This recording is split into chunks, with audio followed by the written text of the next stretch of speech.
Hermanos, que el Señor nos bendiga en este día, esta tarde. Damos la bienvenida a todos ustedes que nos están sintonizando desde este medio y vamos a juntos abrir la palabra del Señor en el Salmo 103. Los que les doy un segundito para que si quieren abrir ahí en su casa la palabra del Señor, en su celular. Salmo 103 dice así, lo vamos a leer todo en esta tarde. Dice así en el nombre del Padre, del Hijo, del Espíritu Santo. Dice: bendice alma mía a Jehová y bendiga todo mi ser su santo nombre. Bendice alma mía a Jehová y no olvides ninguno de sus beneficios. Él es quien perdona todas tus iniquidades, el que sana todas tus dolencias, el que rescata del hoyo tu vida, el que te corona de favores y misericordias, el que sacia de bien tu boca, de modo que te rejuvenezcas como el águila. Jehová es el que hace justicia y derecho a todos los que padecen violencia. Sus caminos notificó a Moisés y a los hijos de Israel sus obras. Misericordioso y clemente es Jehová, lento para la ira y grande en misericordia. No contenderá para siempre, ni para siempre guardará el enojo. No ha hecho con nosotros conforme a nuestras iniquidades, ni nos ha pagado conforme a nuestros pecados. Porque como la altura de los cielos sobre la tierra, engrandeció su misericordia sobre los que le temen. Cuanto está lejos el oriente del occidente, así hizo alejar de nosotros nuestras rebeliones. Como el Padre se compadece de los hijos, se compadece Jehová de los que le temen, porque Él conoce nuestra condición, se acuerda de que somos polvo.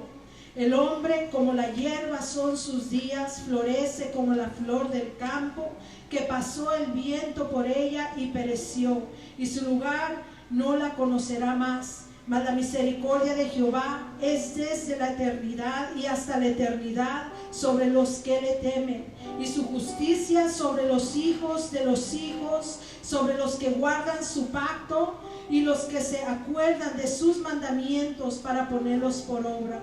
Jehová estableció en los cielos su trono y su reino domina sobre todos. Bendecid a Jehová vosotros sus ángeles, poderosos en fortaleza, que ejecutáis su palabra, obedeciendo a la voz de su precepto. Bendecid a Jehová vosotros todos sus ejércitos, ministros suyos, que hacéis su voluntad. Bendecid a Jehová vosotras todas sus obras en todos los lugares de su señorío. Bendice alma mía a Jehová. Aleluya, aleluya. Te bendecimos, Señor, en esta tarde. Adoramos, Señor, y te glorificamos, Señor. Padre, reconocemos, Señor, que solo tú eres grande, que solo tú eres digno de ser exaltado, que solo tú, Señor del cielo, mereces la gloria, la honra y la alabanza, en el nombre poderoso de Jesús. Aleluya, aleluya. Vamos a alabar al Señor en esta tarde, porque Él es digno, porque Él es bueno, porque Él es misericordioso. Aleluya.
glorificamos, Señor. Te damos a ti toda la gloria y toda la honra, Señor. Te damos gracias, Señor del cielo, por tu presencia, Señor. Te damos gracias por tu Espíritu Santo, Señor, en este lugar. Te damos gracias por tu fidelidad, Señor, por tu gracia derramada, Señor, sobre cada uno de nosotros. Te damos gracias, Padre. Recibe la adoración, Señor Jesús. Recibe la adoración.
solo sé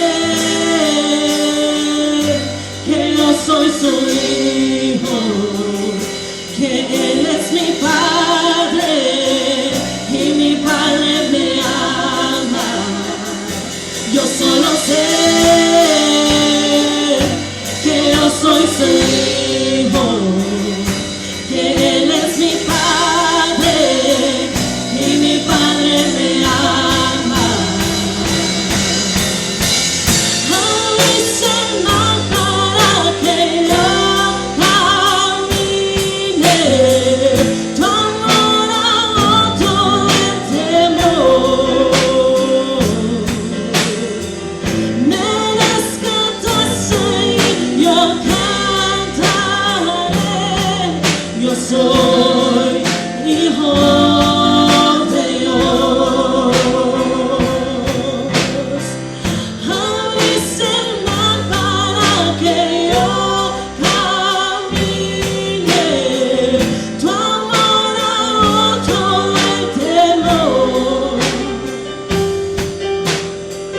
Me rescataste y yo cantaré. Yo soy hijo de Dios.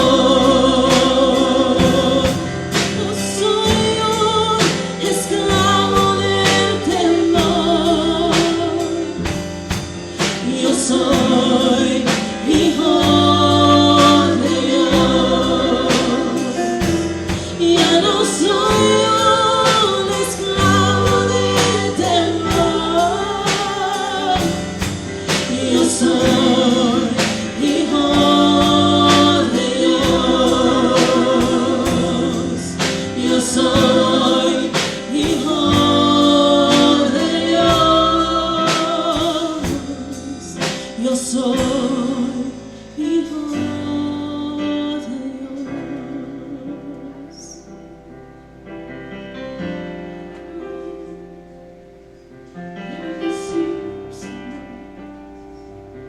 Te bendecimos, Señor. Aleluya. Hosanna, Hosanna. Hosanna, Hosanna.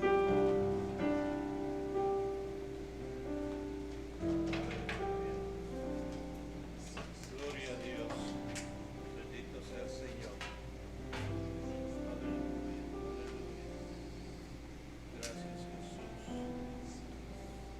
Gracias, Jesús. Aleluya.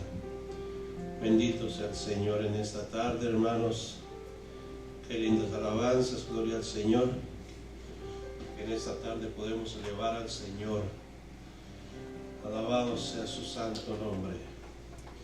En este día, hermanos, ya que estamos una vez más en este lugar, todos juntos bendecimos el nombre del Señor, porque Dios ha sido bueno con nosotros hasta en el día de hoy. Damos gracias a Dios en esta tarde por cada persona, usted que está en su hogar o en el trabajo y tiene el tiempo de escucharnos. Que Dios le bendiga en esta tarde, que Dios le dé la fuerza, que Dios le dé lo colme de su fortaleza, porque necesitamos continuar sirviendo al Señor, sea en el sitio que sea que nos encontremos. Demos gracias a Dios en esta tarde. Padre, en el nombre de Jesús, gracias por la oportunidad de estar en este lugar, en esta tarde, y bendecimos tu precioso nombre, Señor. Bendecimos tu glorioso nombre, porque en donde quiera en este mundo tu nombre es glorioso, Padre Santísimo.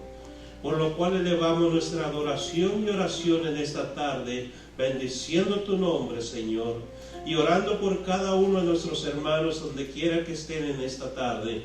Que tu preciosa mano esté sobre sus vidas, les bendiga y los prospere, pero sobre todo, Señor Jesús, que haya un tiempo en sus corazones para venir a tu presencia. Oramos, Señor, que allá en sus hogares, Padre mío, cada uno pueda hacer el tiempo necesario para bendecir tu nombre, porque tú eres Dios grande sobre toda la tierra. Oramos y bendecimos cada persona que nos escuche en esta tarde, en cualquier sitio de esta tierra, Señor. Así que, Padre, en el nombre de Jesús, gracias por la palabra que en esta tarde recibimos. Amén. Bendito sea el nombre de Jesús. Aleluya. Bien, hermanos, en esta tarde, gloria al Señor. Volvemos al estudio de la palabra del Señor y quería compartir con cada uno de ustedes un estudio sobre el libro sobre la carta de Primera de Juan. Ojalá que podamos terminar este libro. Es muy preciosa la palabra del Señor acerca de lo que se enseña de Jesucristo en esta carta enviada por el apóstol Juan. Así que vamos a tomarnos el tiempo para escudriñarlo paso a paso y ojalá que cada uno, tanto los que nos pueden acompañar aquí como los que están en sus hogares escuchando en esta tarde, puedan tomarse el tiempo de meterse en esta escritura, porque hay una probabilidad muy grande de que podamos aprender a crecer en Cristo Jesús.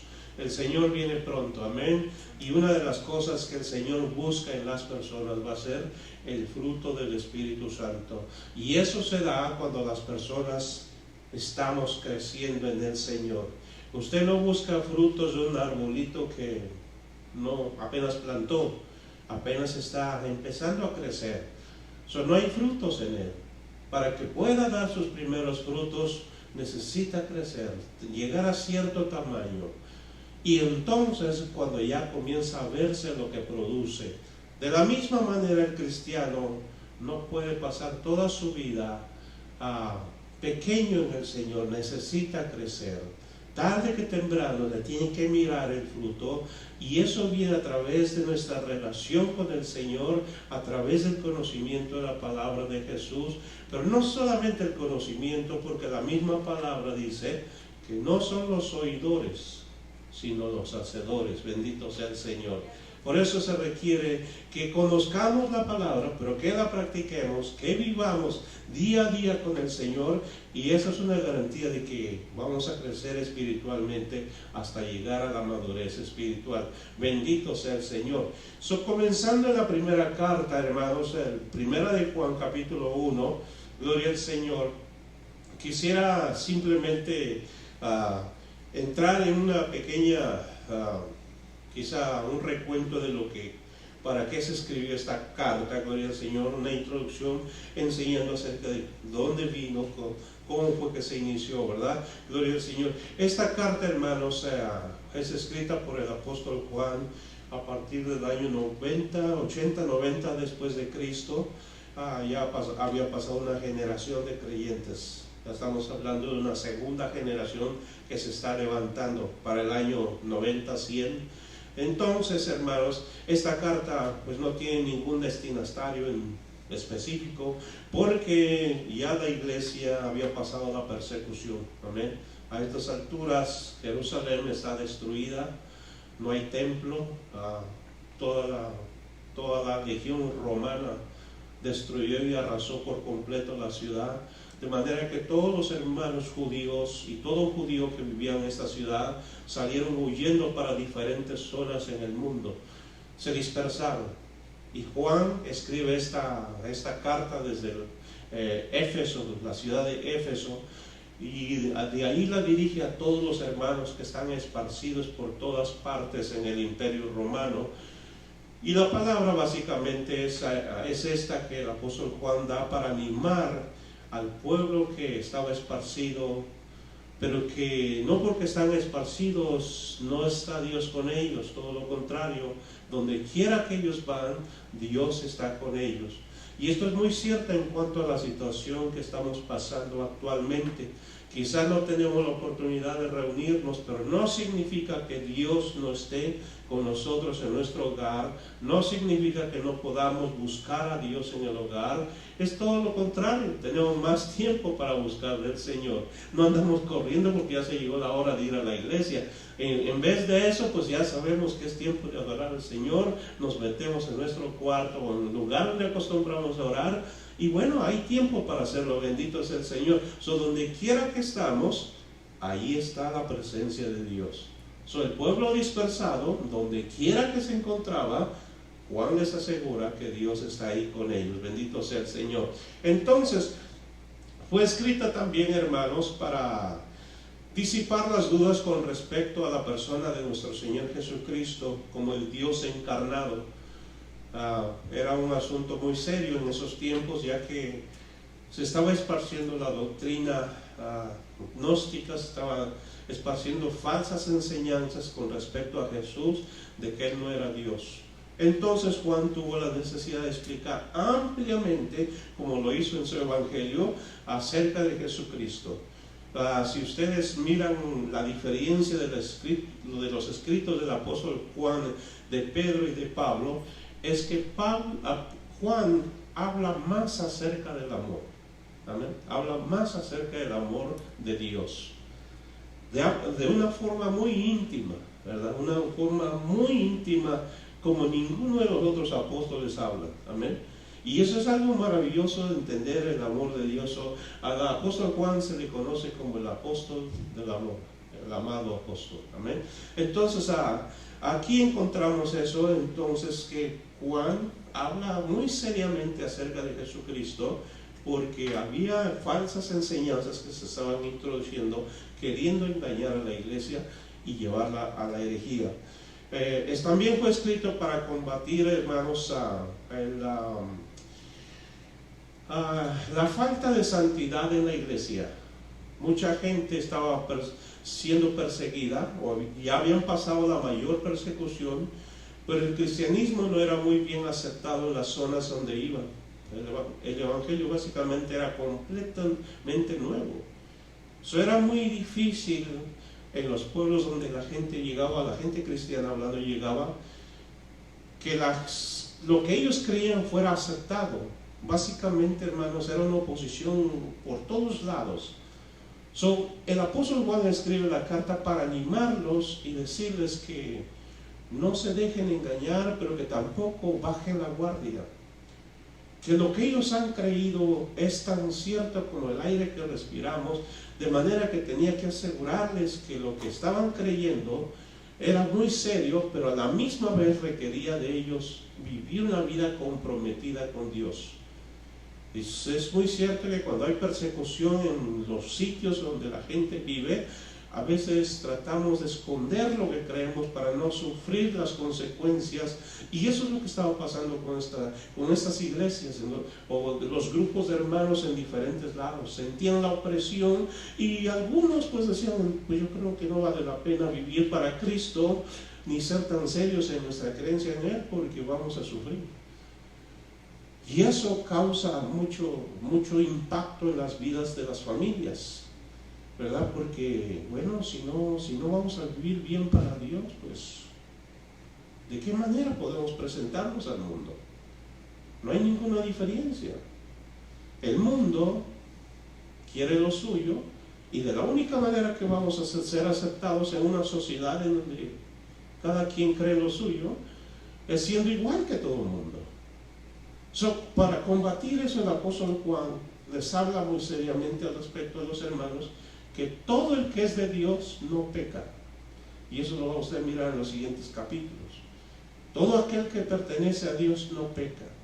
Porque ya la segunda generación de creyentes ya empezaba a faltar el compromiso con Dios. O sea, sí, la gente creía en Dios, pero ya no había un compromiso muy serio. La santidad estaba cayéndose. El apóstol Juan dice, no, tenemos que vivir realmente para el Señor. Tú no puedes pecar como el resto del mundo, porque tú le perteneces a Dios. Y eso es muy cierto para nuestros tiempos también, hermano, que estamos viviendo. Le insta a la iglesia entonces a apartarse para Dios, porque ya estaban dando señales de quererse ir al mundo.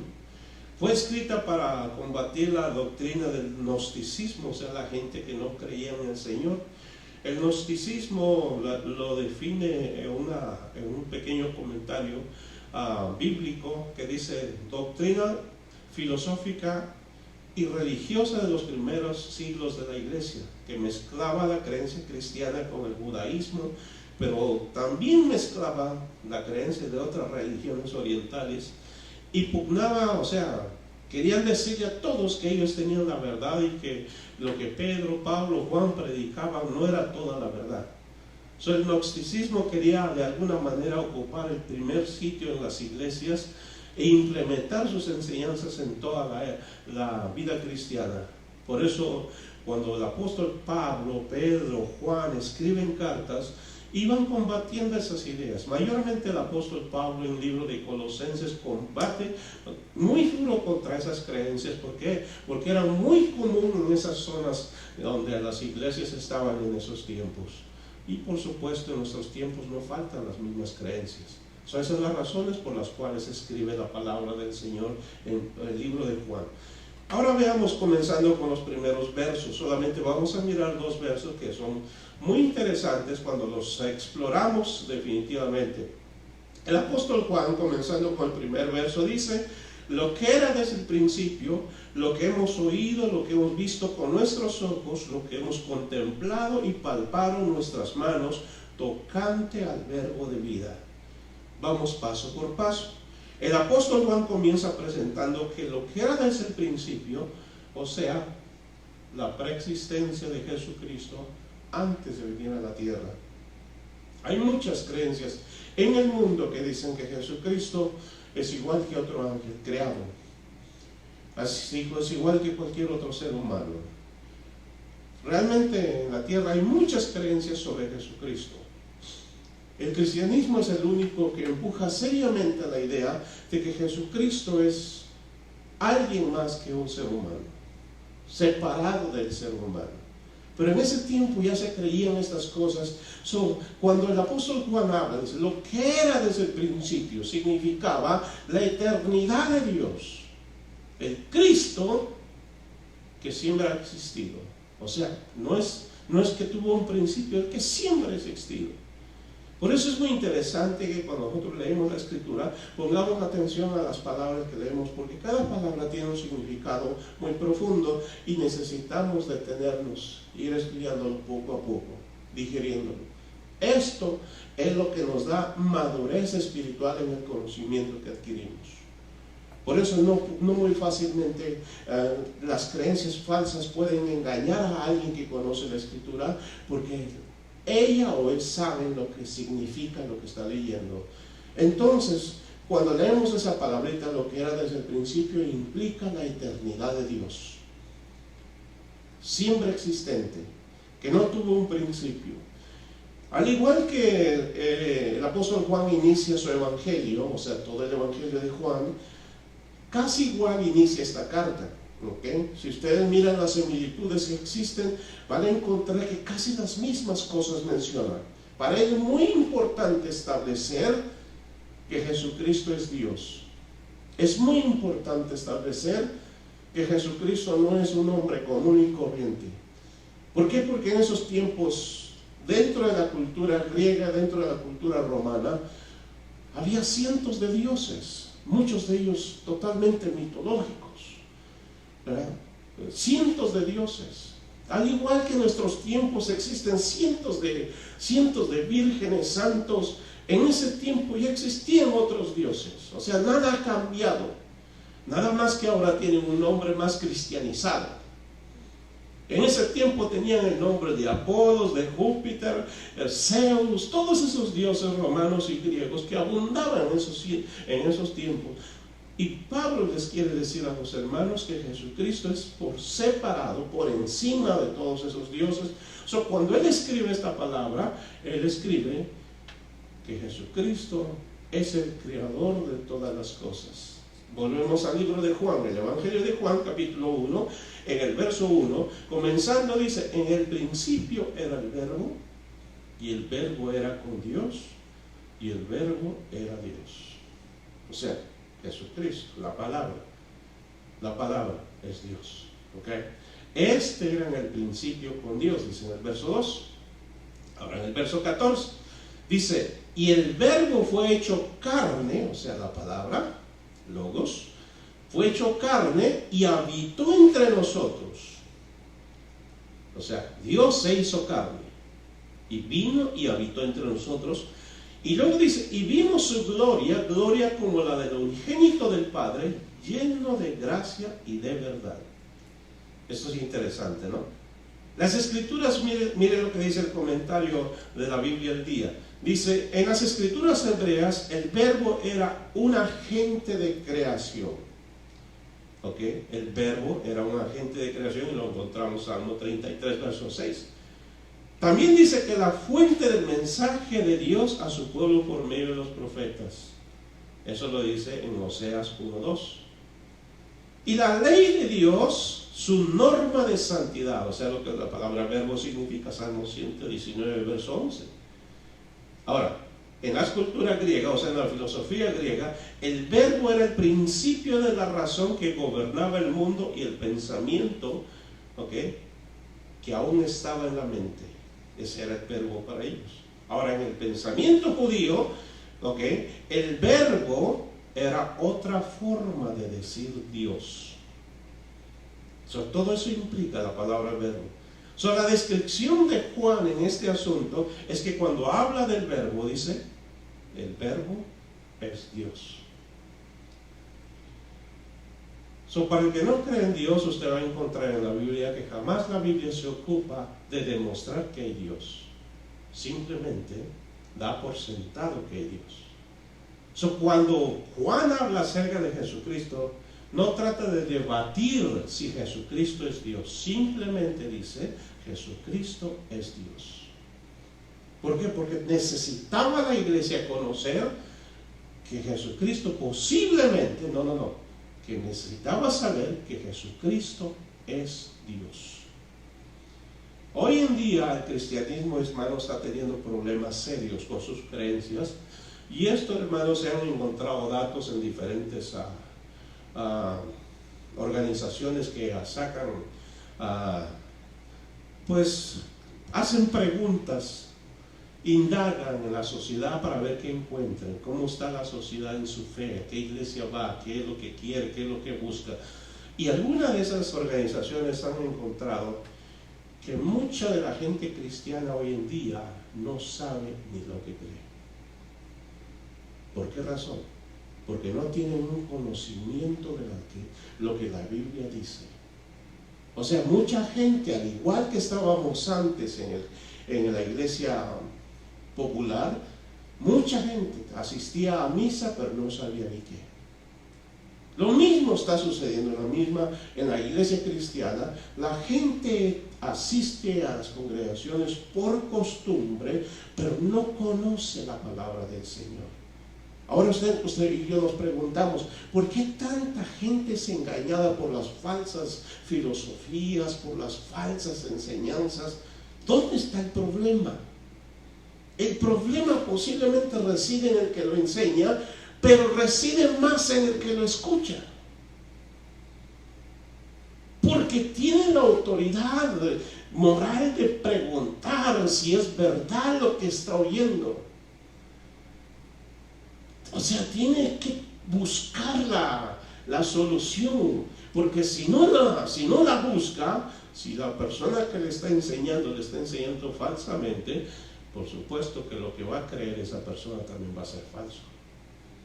Por eso es bien importante que los creyentes, hermanos, nos acostumbremos a investigar lo que la palabra del Señor nos enseña, porque a partir de ahí es como crecemos espiritualmente y nuestra fe se hace sólida en el Señor. Porque nadie nos está contando lo que nosotros estamos aprendiendo, sino que lo estamos viendo a través de las Escrituras. Por eso es muy importante investigar un poquitito más a fondo cada vez que escuchamos algo. Si algo no suena correcto, hay que buscarlo. ¿A dónde voy? A la palabra. ¿A dónde voy? Al diccionario. ¿A dónde voy? A los comentarios. Los comentarios no todos están de acuerdo, pero te dan una idea general de lo que significa lo que estás escuchando. Y eso ayuda, hermanos, a sacar nuestras conclusiones, hermanos, de lo que estamos estudiando. Y nos damos cuenta si algo está bien o está mal. Así que no podemos dejarlo simplemente para el que presenta los temas, para el orador o para el que da el seminario, sino necesitamos cada uno ser responsables de lo que estamos oyendo para poder crecer espiritualmente bien delante del Señor. Juan se presenta a sí mismo como el testigo ocular, ¿okay? El que vio, ¿okay? Como quien vio la gloria del unigénito Hijo de Dios.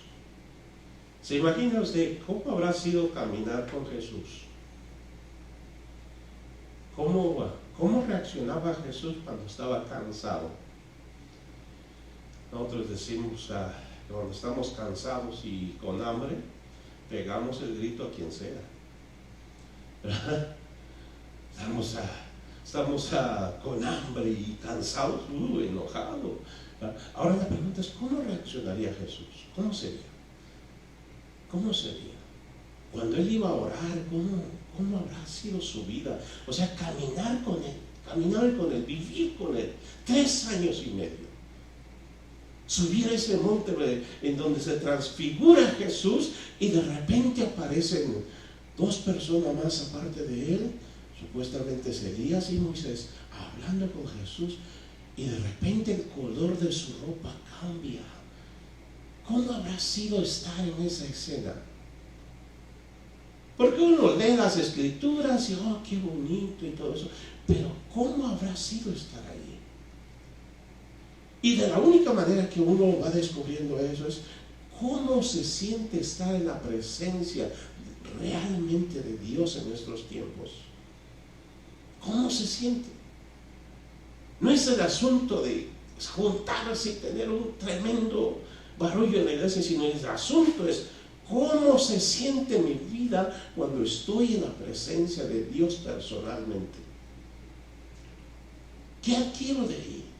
¿Una sensación de que Dios es verdad o una sensación de que, pues yo no siento nada? ¿Entienden? O sea, es algo totalmente distinto cuando dice lo que nosotros vimos. Es muy distinto cuando alguien tiene una experiencia personal con el Señor. A esa persona no le cuentan cómo se siente. Por eso es que hay algunos hermanos que no han pasado al siguiente nivel y de repente alguien, hermanos, Dios me dio un sueño, Dios me dio una visión, y dice, pues yo no siento nada, no veo nada. Posiblemente Dios no te ha escogido para visiones y para sueños, pero posiblemente Dios te ha escogido para algo más, y algo tiene que sentirse cuando entramos a la presencia de Dios.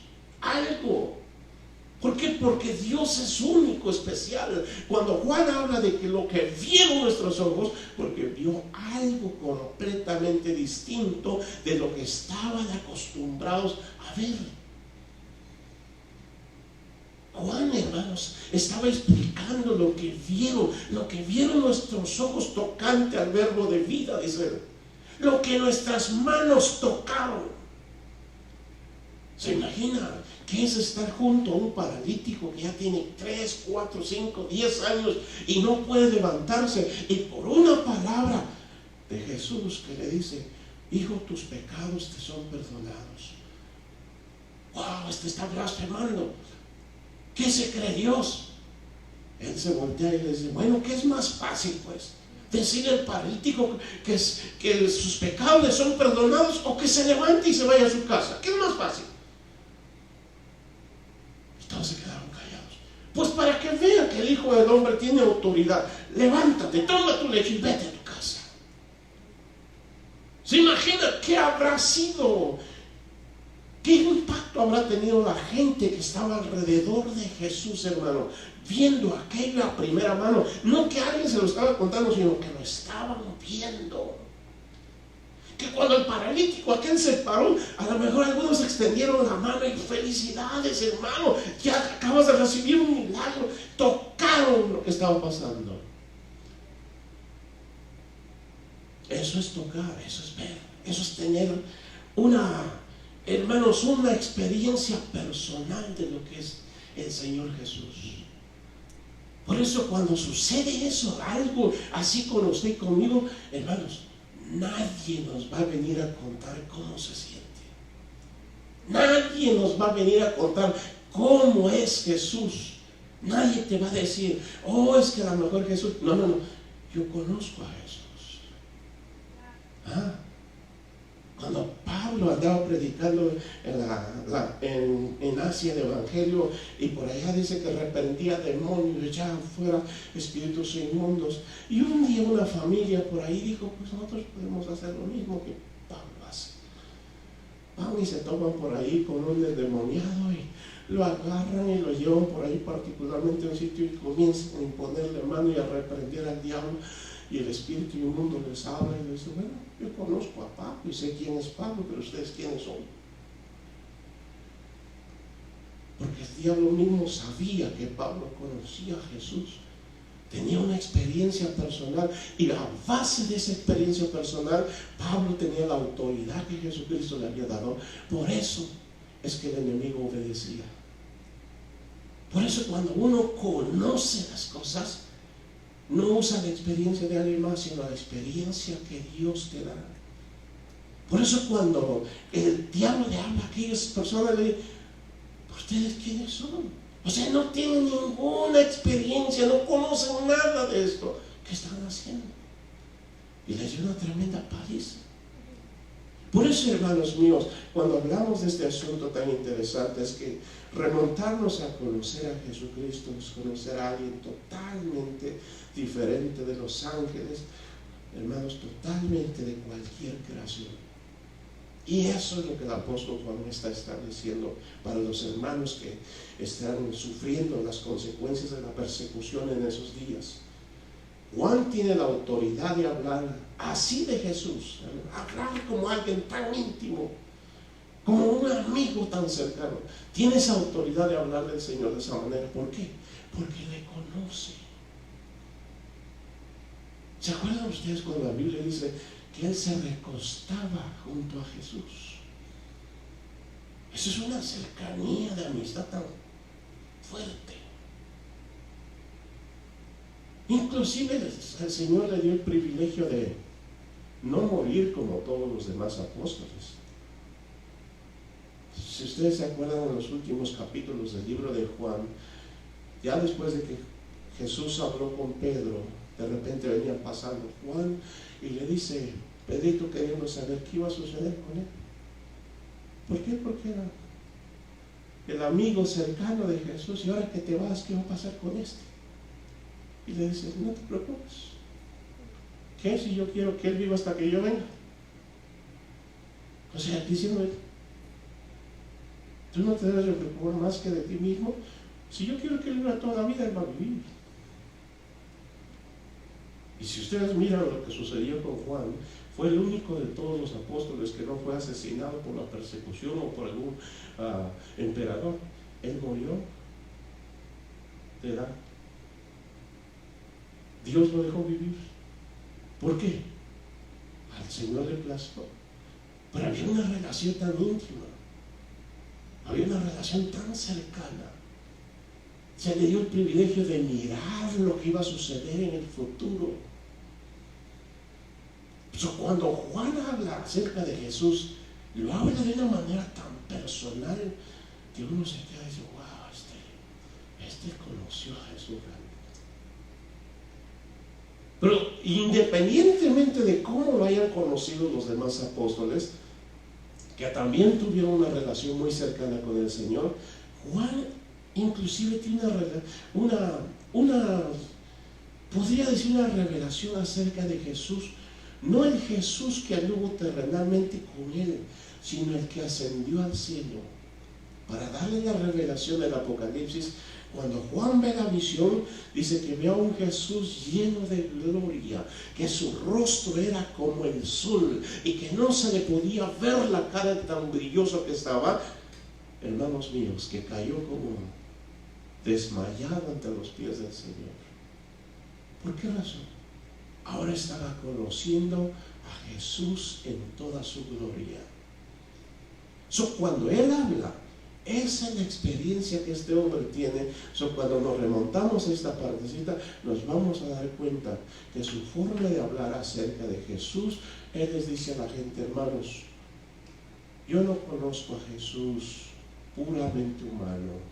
Al Jesús que yo conozco es al Dios que se hizo carne y vivió entre nosotros, caminó entre nosotros, comimos con Él, vimos su gloria, y no solamente vimos su gloria, pero vimos cuando Él se fue. Es algo tremendo. Esa es la realidad de la vida del apóstol Pablo. Por eso es que, Juan, por eso es que cuando habla con una seguridad increíble acerca de quién es Jesús. Describe a Jesús como el 100% humano y 100% Dios. Hoy en día hay algunas creencias que dicen que Jesucristo, el que estuvo en la tierra, realmente era un espíritu. Por eso es que cuando murió en la cruz, Él no sintió nada. Esas creencias todavía están de manifiesto en nuestros tiempos, pero en esos tiempos era lo que se creía. Y Juan dice: no, Jesucristo es una persona real, de carne y hueso. Y la historia demuestra que derramó toda su sangre en la cruz del Calvario. Amén. La última gota de su sangre. Pero que a los 3 días se levanta como si nunca hubiera pasado nada. ¿Por qué? Porque tiene el poder para dar su vida y para volverla a tomar. Bendito sea el Señor. Son muchos lectores y oyentes de Juan, eran personas griegas, hermanos, o sea, de la cultura helénica. Por lo tanto, estaban acostumbrados, hermanos, como ya dijimos, a tener muchos dioses. Cuando Juan habla de Jesús, él dice: no, señores, Jesucristo es muy diferente a todos los dioses de los pueblos. Él está por encima de ellos. Amén. Por eso es muy importante que cada uno de nosotros sepa lo que está creyendo, que conozcamos lo que está creyendo, que estamos creyendo, porque de otra manera hay tantas falsas ideologías que son capaces de engañarnos, y muy fácilmente si no conocemos la Escritura. Segundo verso para terminar: porque la vida fue manifestada y la vimos y testificamos y anunciamos aquella vida eterna, la cual estaba en el Padre y se manifestó. La vida eterna se manifestó. Voy rápidamente para terminar. Para Juan era imprescindible hablar de la vida eterna, porque esto es lo que Jesucristo significa: vida eterna. Y más adelante vamos a mirar algunos versos donde Jesucristo mismo habla y declara: yo soy la vida. Amén. Pero empieza Juan hablando que era muy importante hacer esta declaración, que Jesucristo era la vida, porque el mundo está viviendo muerte. Romanos dice que desde Adán hasta Moisés reinó la muerte sobre el mundo. ¿Qué significaba eso? Que todos estaban aterrorizados porque no sabían qué sucedía después de la muerte. La muerte tenía un absoluto control sobre la humanidad. Cuando Cristo viene, gloria al Señor, Cristo es la vida. Y algún día, dice el Corintios, todavía la muerte tiene cierto poder sobre la humanidad, pero algún día, dice en el libro de Corintios capítulo 15, la vida va a absorber la muerte. Significa que la muerte va a desaparecer por completo. No hace mucho tiempo atrás, esas montañas que usted mira hacia donde se pone el sol, estuvo ardiendo en llamas, ¿verdad? Y no dejó nada, puro suelo raso, ningún arbolito, ningún arbusto, todo se quemó. Pero mire ahora que pasó la lluvia, todo está verde nuevamente. El poder de la vida. Pareciera que la muerte es mucho, muy fuerte, pero el poder de la vida es superior, y la vida es Jesucristo. Alabado sea el Señor.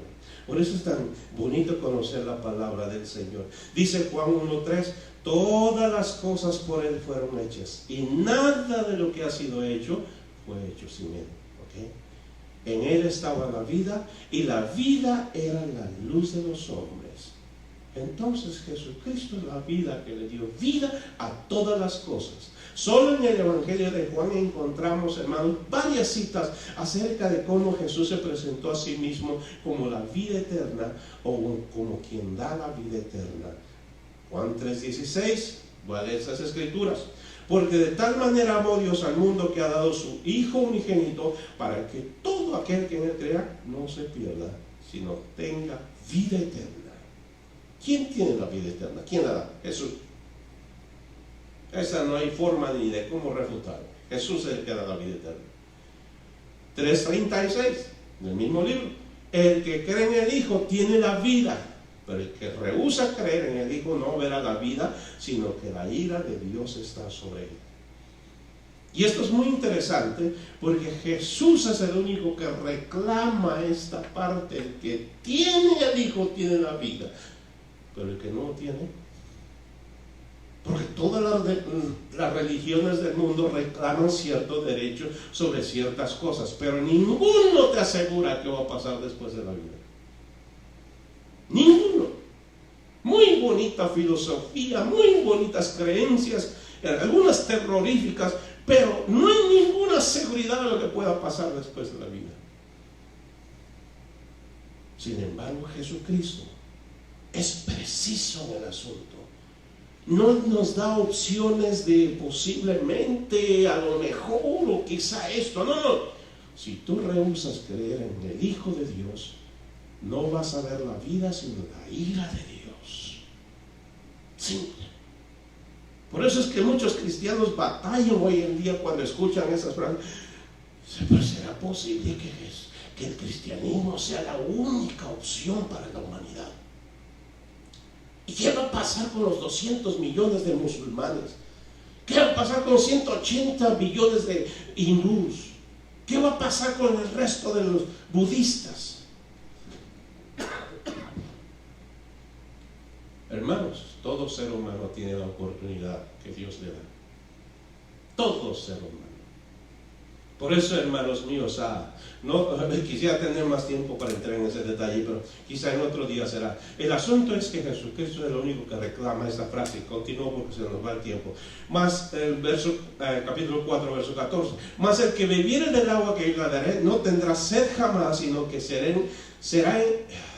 que el agua que yo le daré será en él una fuente de agua que salte para vida eterna. Jesucristo es el que da la vida eterna. 5:24. De cierto os digo que el que oye mi palabra y cree en el que me envió tiene vida eterna. El que oye mi palabra y cree en el que me envió tiene vida eterna. 6:40. Y esta es la voluntad del que me ha enviado, que todo aquel que ve al Hijo y cree en él tenga vida eterna. Tremendo, ¿eh? Versos 6:54. 6:40 que estaba leyendo, 6:54 ahora.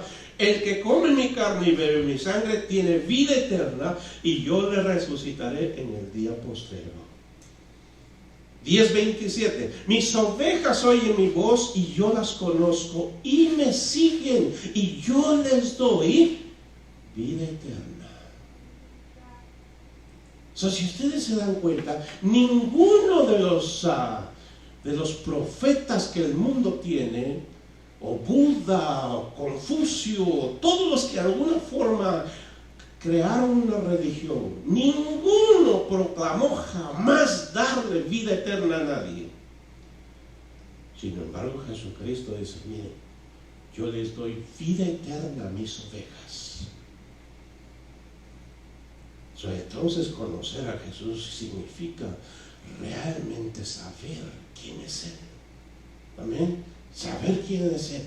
Hermanos, para terminar, dice, ante lo que nosotros encontramos aquí en las Escrituras, entonces, todo lo que leemos en las Escrituras, todo lo que está en la Biblia, cada persona es responsable de tomar una decisión con respecto a Jesús. Todos. Uno puede oír ciertas cosas y uno, bueno, eso puede esperar. El único problema con Jesús es que la vida eterna que Él da, dice en el libro de Corintios, que es para hoy. La salvación es hoy. Amén.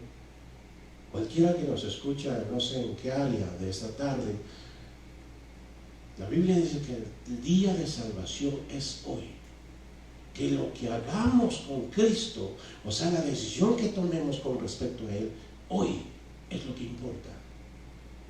Porque si lo dejamos para mañana, puede que sea demasiado tarde. Hay cosas en la vida que no se pueden postergar. Hay cosas en la vida que pueden esperar a lo mejor, pero ciertas cosas como la vida eterna no puede esperar. En primer lugar, porque no sabemos si amanecemos mañana. Amén. No sabemos. Por eso es que Dios nos enseña que debemos de asegurar nuestro futuro hoy, no mañana.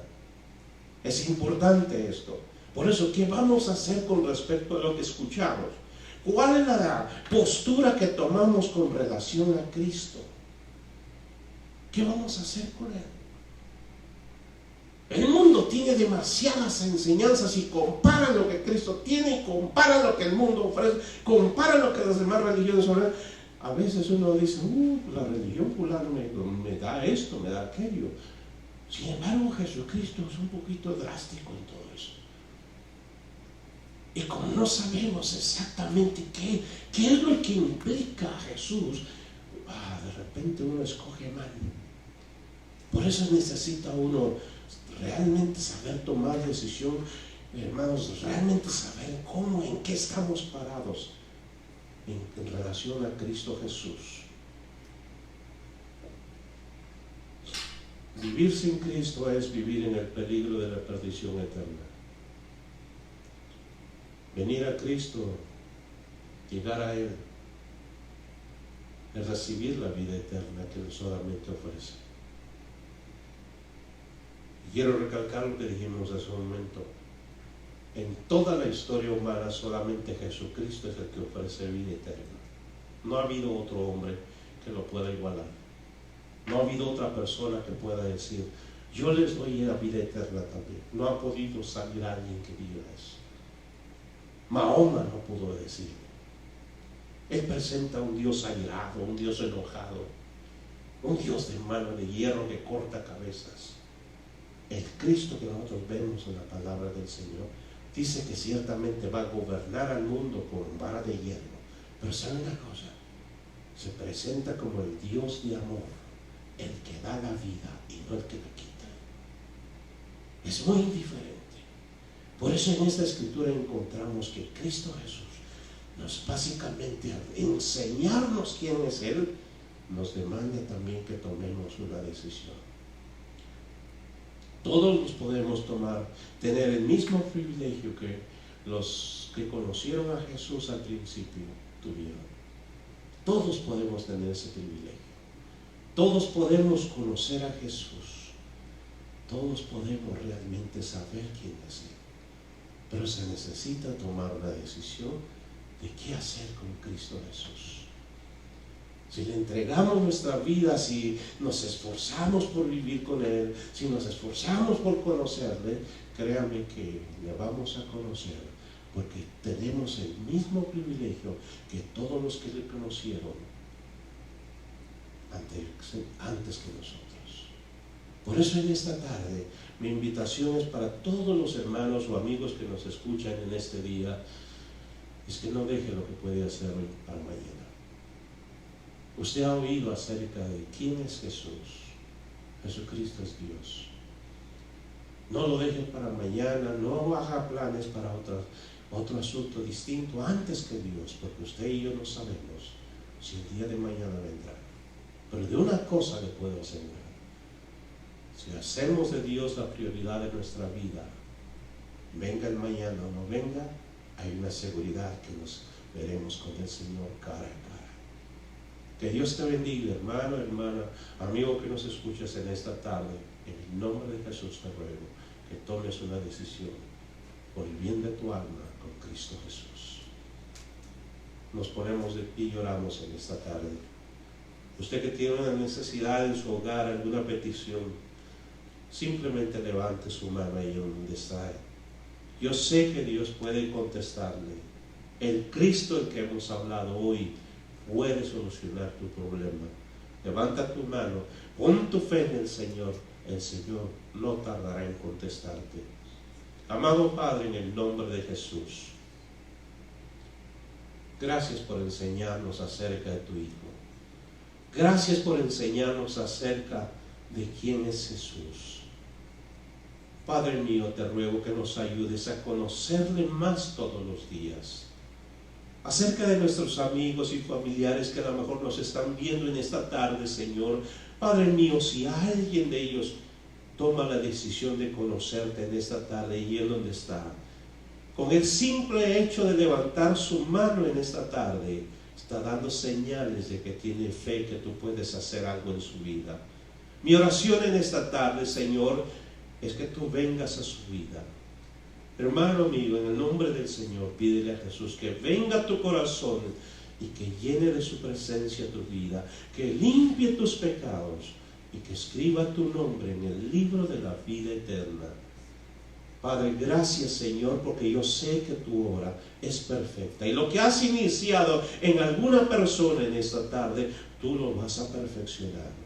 Los hermanos que tienen alguna necesidad y que en esta tarde han levantado su petición delante de tu presencia, en el precioso nombre de Jesús, Padre mío, gracias porque yo sé que tú contestas esa necesidad, Señor.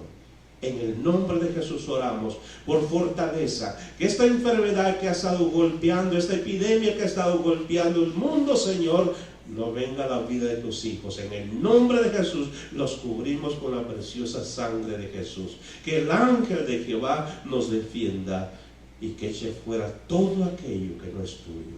En el precioso nombre de Jesús, toda la gloria sea para el Padre Celestial. Amén. Que Dios nos los bendiga, hermanos. Nos vemos en la siguiente ocasión en el poderoso nombre de Jesús. Amén.